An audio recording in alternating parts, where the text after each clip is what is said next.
Good afternoon, D&D, TikTok, and beyond, and welcome to Roll for Sandwich, the series where I let fate decide my lunch. Let's go. First up, let's roll for bread. 4. Ezekiel bread. Ezekiel bread is a sprouted grain bread made using a recipe supposedly taken directly from the Bible. After Wednesday's sandwich, I could sure use some divine intervention. Next up, let's roll for Maine. 8. Roast beef. Man, we have really been hitting the roast beef this season, but I'm not complaining. Roast beef is delicious. And honestly, pretty much anything would be an improvement over Wednesday. Next up, let's roll for cheese. 3. Pepper jack.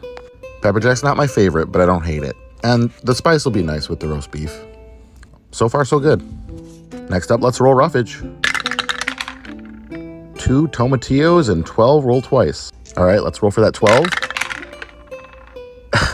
Double twos, more tomatillos. I think this is the first time the dice have decided on a triple portion of the same ingredient. Tomatillos are sort of like tomatoes. They're more sour and denser in the middle. You can eat them cooked or made into a salsa or something, and you can eat them raw, although they're pretty sour raw.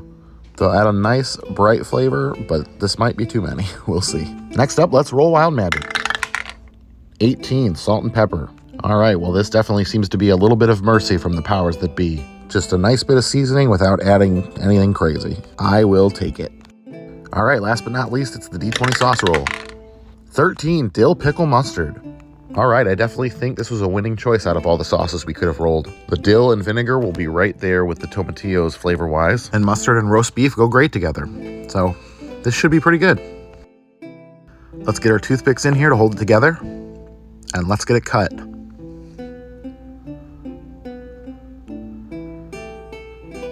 And let's take a look at that cross-section. Well, it's a nice looking sandwich for sure. All right, I'm pretty optimistic about this one. Let's give it a taste.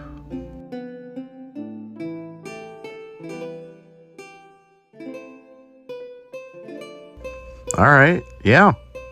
This is not too bad. Definitely got a little bit of that weird tightness that you kind of get in your cheeks when you eat something pretty sour. But I think with the mustard and the dill pickle, the sour isn't out of place. This is a pretty good combination. It's not like perfect. I maybe would have put less tomatillos on it if I were just making it by choice. You wouldn't have to twist my arm to get me to eat this again. And it is a vast improvement from Wednesday. I'm gonna go ahead and give this one an 8.5, and I'm gonna call it the Bruce Banner. I hope you all have a great Labor Day weekend, and I'll see you on Wednesday.